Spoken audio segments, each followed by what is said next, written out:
Ողջույն սիրելիներս, եկեք այսօր միասին պիտի պատրաստենք իզրի համար մեզ հարկավոր է սիսեռը նախապես թրջել, իսկ մնացած բոլոր բաղադրիչները հում վիճակում ենք օգտագործելու։ Ջեռոցի համար նախատեսված կավե ամանների մեջ լցնում ենք փոքր քանակությամբ սոխ, կարտոֆիլ, սիսեռ, միսը չենք մոռանում գարան եւ համեմում ենք սև ու կարմիր պղպեղով։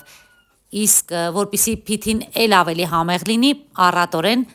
ռեհան ու ցիտրոն ենք ավելացնում։ Վերջում չենք մոռանում աղանել եւ լցնել սառը ջուր։ Ջեռոցը նախապես չեմ տաքացրել, կավի ամանները կտեղափոխեմ ջեռոցը, նոր